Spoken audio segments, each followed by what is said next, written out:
Et bonjour à tous, alors aujourd'hui on se retrouve dans une nouvelle vidéo et on va parler HTPC.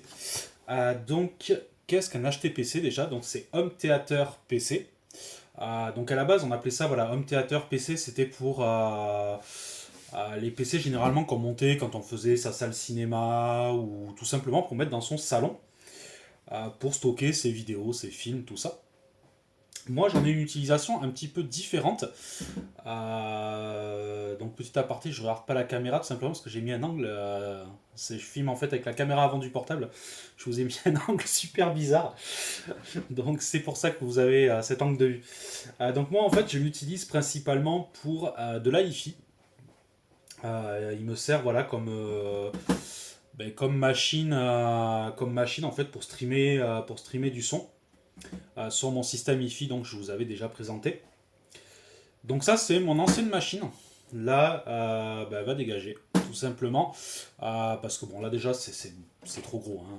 On est sur un boîtier, donc c'est un Thermaltake Mozart, c'est le Media Lab.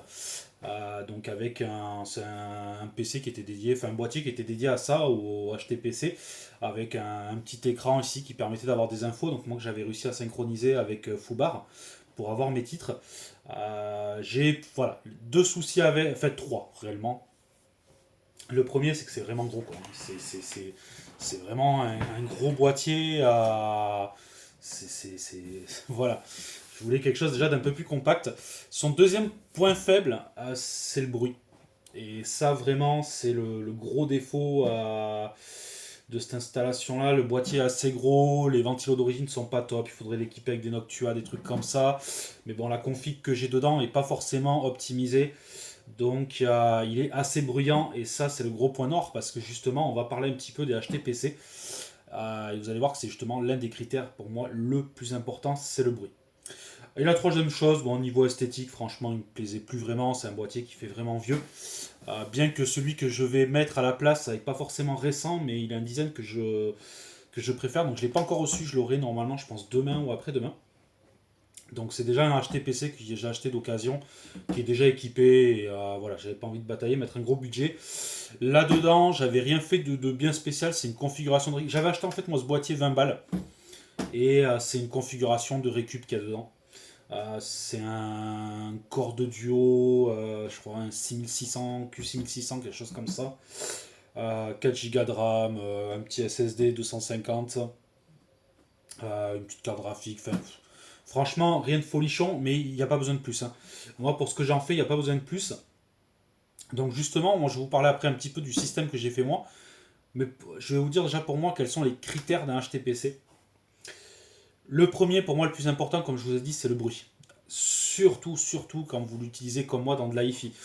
Dans du home cinéma encore, vous avez toujours quand même un son assez fort, toujours un son ambiant, on va l'entendre un petit peu moins, même s'il faut quand même voilà, qui gueule pas trop. En hi-fi, par contre, c'est super dérangeant, parce que moi je vois sur certaines musiques, quand il y a un temps calme, bah, j'entends le PC, la ventilation, c'est pas top. En plus, celui-là il chauffe pas mal, la config que j'ai mis dedans, c'est une config qui est pas récente, qui chauffe beaucoup, donc ça gueule quand même pas mal. Donc ça, pour moi, le plus important pour moi pour un HTPC, c'est le bruit. Pour ça, vous pouvez faire du 100% fanless. C'est tout à fait possible. Il existe donc fanless, c'est-à-dire sans ventilateur. Il existe des alimentations fanless. Pour avoir des refroidisseurs de processeurs fanless, tout ça, il n'y a pas de souci, c'est faisable. Vous serez limité un peu en config, vous ne pouvez pas monter une grosse config non plus en fanless. Moi perso, je préfère quand même avoir un minimum de ventilation, j'aime bien quand même que ce soit maîtrisé. Mais vous pouvez faire voilà, du 100% fanless ou sinon partir sur des ventilateurs connus silencieux. Noctua est excellent pour ça. Vous avez pas mal de marques qui font des bons ventilos, mais voilà. C'est vrai que Noctua, c'est sûr, c'est pas les moins chers. Mais franchement, ils sont pas mal. Ils sont pas mal et puis ils sont livrés avec des petits cylindres blocs, tout ça, c'est quand même sympa. Donc pour moi, c'est le plus gros point fort. Après, il va falloir voir l'utilisation que vous allez en avoir. Moi, dans mon cas, par exemple, j'ai pas besoin d'une grosse configuration. Moi, dessus, il y a deux choses qui sont installées. C'est Foobar. Donc Foobar, c'est un lecteur de musique. Donc Foobar qui est installé pour de la lecture de musique et le logiciel de Cobuzz. Tout simplement. C'est tout ce qu'il y a. Cobuzz, bon, pompe un petit peu plus que Foobar, hein, j'ai remarqué. mais ça reste quand même, il n'y a pas besoin d'une grosse config pour faire tourner Cobuzz. Et après, moi j'ai tout ça en fait relié à un DAC, donc moi j'ai un. Bon, c'est un DAC qui est assez connu, hein. C'est un premier prix très connu, c'est le SMSL Sanskrit 10 Anniversary V2. Ouais, un nom super court, j'arrive à le retenir à force. Et donc voilà, en fait, j'ai mon DAC dessus. Et j'ai donc après Cobuzz et Foobar. Vous pouvez faire ça avec tout type de machine. Moi, c'est parce que c'est installé en fixe. J'ai envie quand même d'avoir une petite machine dédiée que je mets avec mes éléments hi-fi. Donc après, vous pouvez faire maintenant avec ce qu'on appelle des NUC. Donc les petits PC Intel, tout ça, vous pouvez, il n'y a pas de problème, hein. Moi, c'est que j'aime bien à l'ancienne, surtout que le prochain, j'ai peut-être un projet, je vais voir si ça peut passer. Mais là, le prochain, j'ai pris un Origen. Alors, je sais pas si ça se dit Origen AE, le S10 ou SV10. Donc, c'est un boîtier qui est pas tout jeune, hein. Je l'ai acheté d'occasion, mais j'adore son design. C'est franchement super sympa en design. Il est beaucoup plus compact que celui-là. En fait, c'est une demi-hauteur, c'est du low profile. Et tout simplement, ben, je pense que je vais laisser la config qu'il y a dedans. Moi, je l'ai acheté en complet. Et alors après, j'ai pas le processeur, la personne n'a pas su me dire le processeur qu'il y avait dedans. Mais c'est un AMD dual core, hein. On est encore en DDR2, mais comme je vous dis, il n'y a pas besoin d'une puissance phénoménale. Il y a déjà un SSD, c'est comme celui-là, il a un VFD, donc un écran. Et c'est justement là que je vais essayer de faire une modification. Donc pour ceux qui connaissent mais je vous ferai peut-être une vidéo dessus sur le Origen. Le Origen AE, en fait, tout simplement, vous avez pareil une vitre comme ça, mais qui est plus grande avec l'écran derrière. Et moi, je vais voir parce que j'ai un petit 5 pouces Full HD que j'avais récupéré sur un masque FPV de drone. Et on le verra pas en entier, mais je pense qu'il y a moyen de le mettre. Il faut que je vois comment ça réagit avec ce genre de vitre. Et je pense qu'il y a moyen de le mettre, de l'installer derrière, enfin à l'intérieur, et d'avoir une bonne partie d'écran. Ça pourra me permettre d'avoir un affichage couleur et d'avoir un petit retour dessus. Après, il faut que je vois comment je vais le retravailler, mais pour afficher les pochettes d'albums, des choses comme ça peut être sympa. Donc ça, je vais essayer de voir ce qui est faisable, parce que le VFD, donc l'écran qu'il y a, c'est vrai que celui-là encore ça va, j'ai pu le connecter avec Foobar, c'est le Imon VFD. L'autre, je crois qu'il est assez limité. C'était pour du Media Center à la base. D'ailleurs, même la télécommande, celle-ci est très bien par contre. Imon VFD. Après, je peux monter ce système-là dans l'autre, hein, c'est standard, hein. Le Imon VFD, elle est géniale la télécommande parce qu'on a le pointeur de souris, c'est pas mal, c'est mieux qu'une télécommande Media Center. Après, il faudra que je vois parce que moi j'ai. Hop, je crois que je vous en avais déjà présenté une sur la chaîne. Après, moi j'ai ça aussi, ça peut être sympa. Donc, c'est télécommande avec clavier, vous pouvez pointer directement pour le pointeur de souris. Mais par contre, il va falloir que je vois si ça capte. Parce que l'autre, celle-ci, elle a les USB en façade. L'autre, c'est derrière une porte comme ça, les USB. Donc, il faut que je vois si ça arrive à capter à travers. Parce que je voudrais quand même pouvoir avoir la truc toujours fermée esthétiquement. Donc, ça, je vais voir. Mais voilà, pour en revenir aux critères, voilà, le fait qu'il faut que ce soit assez silencieux. Niveau configuration, si vous faites du film, forcément que vous voulez taper sur de la vidéo 4K, maintenant tout ça, bah voilà, partez sur un petit 3, ça suffira largement, un petit 3 avec à la rigueur une petite carte graphique si vous voulez être peinard. Et donc ça suffira, il faut voir selon l'utilisation. Moi avec Cobuzz et Foobar, franchement, c'est pas ce que ça demande. C'est pas ce que ça demande. Moi, c'est juste après, c'est le DAC qui traite tout, hein. Le PC, il fait juste que la lecture. Là, on va voir, ce sera un peu différent. Ça va demander un poil plus parce que si j'intègre l'écran, je vais travailler en double écran. Donc, avec un écran qui sera intégré au boîtier. Bon, ça, c'est purement esthétique. Franchement, l'écran au boîtier, il est totalement inutile. Là, c'est purement parce que si je peux le faire, j'ai le matos. Ça me coûte rien de le faire en fait. J'ai un écran de récup, voilà, en plus en Full HD et tout, donc ça peut être sympa. Donc voilà, là moi je vais le refaire pour ça. Donc voilà, configuration, ça sera selon votre utilisation. Le bruit, pensez à ça franchement. Donc soit avec du fanless, soit avec du Noctua.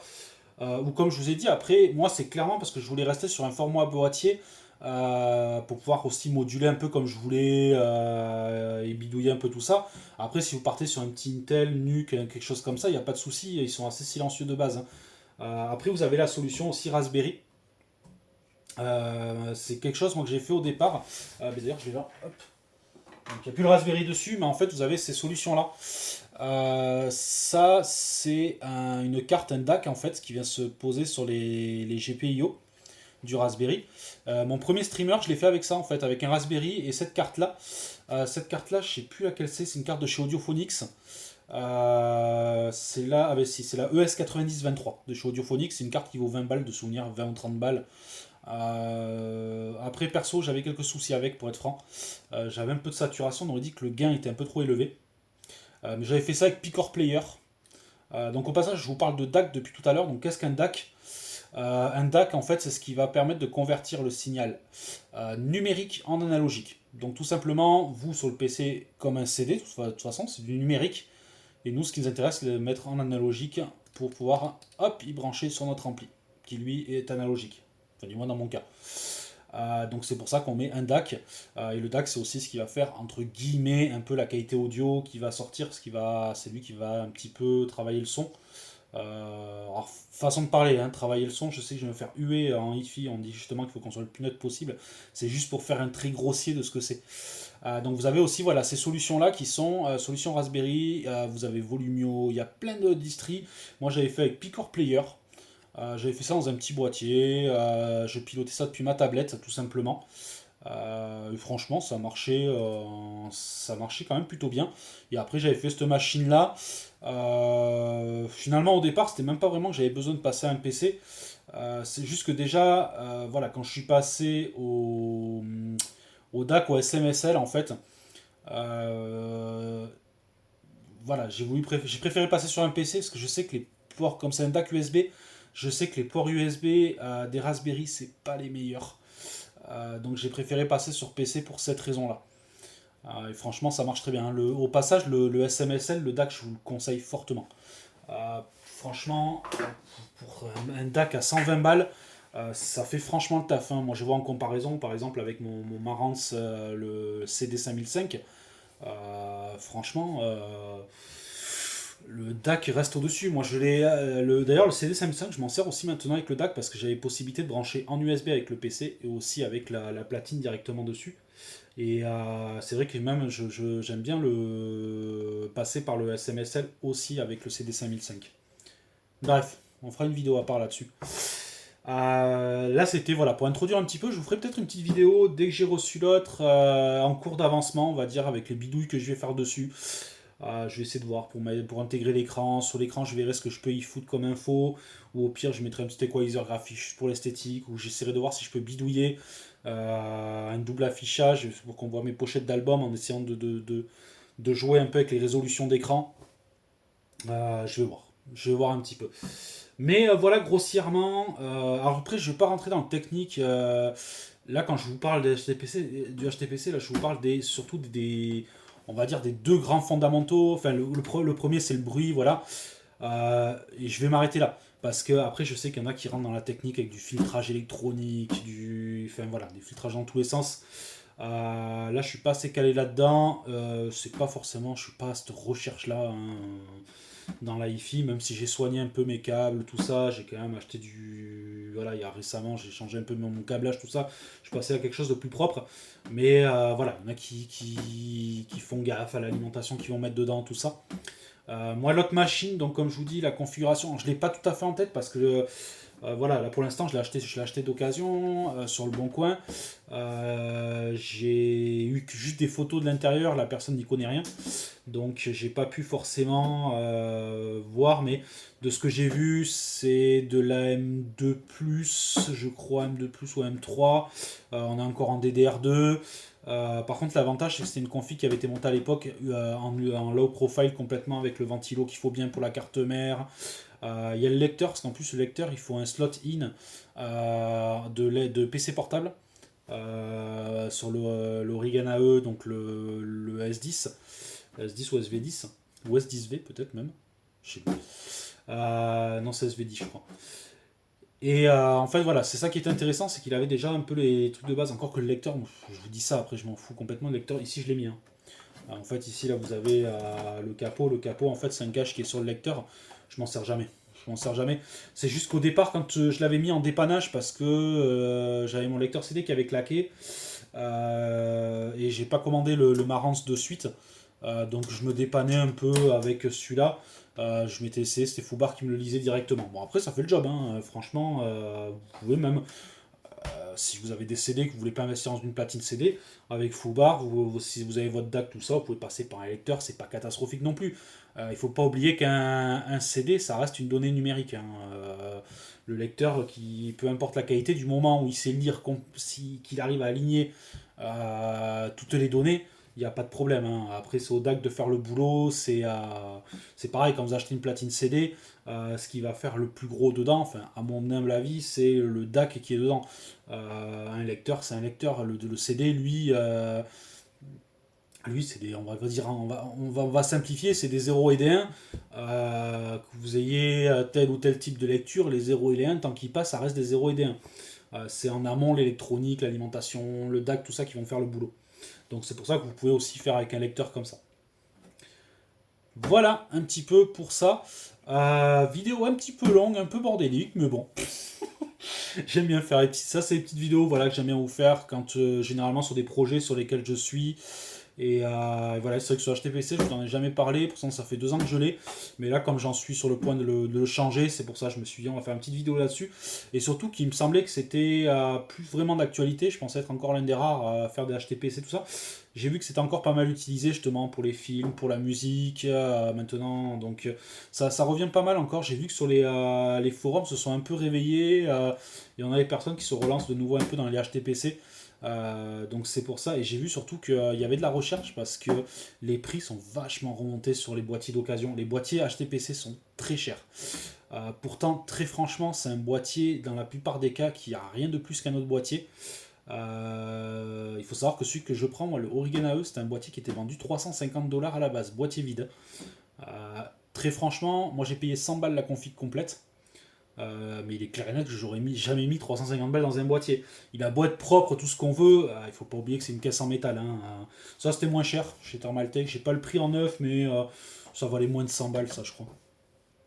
Mais je trouve que les boîtiers sont assez chers, ouais, en HTPC, et c'est pas vraiment justifié, parce qu'il n'y a pas de grosses modifs, hein, à part ceux-là qui ont des écrans en plus, tout ça, encore ça peut s'expliquer un petit peu, mais voilà. Donc grossièrement, voilà où j'en suis un petit peu là actuellement, ou ce que je voulais vous faire au sujet de ça, de cette petite machine là. C'est vrai que voilà, j'ai plusieurs machines comme ça un petit peu spécifiques à certaines utilisations. Donc de temps en temps, mais voilà, j'en profite quand je les révise ou voilà où je les ressors comme ça, je vous ferai une petite vidéo pour en parler. Donc c'est une vidéo blabla, hein, purement, on n'est pas dans du pur technique, dans une vidéo vachement bien construite, vous avez compris comment je fonctionne. Voilà, là je vais quand même voilà, vous donner un petit peu la suite de ça. On va parler un petit peu IFI quand même. Parce que je suis au taquet là-dedans en ce moment. Donc, moi, quand je vous dis, la chaîne elle tourne vraiment maintenant sur mes passions. Je veux vous partager un petit peu tout ce que je fais. Et c'est pour ça que là en ce moment, je suis pas mal sur la IFI, à peaufiner un petit peu tout ça. Donc, on en parlera un petit peu sans rentrer dans les détails parce que la IFI c'est très subjectif. Ça sera juste un peu des retours d'expérience, quelques petits conseils de base, mais rien de bien costaud. Voilà, allez, sur ce, je vous dis à une prochaine vidéo. Ciao, ciao.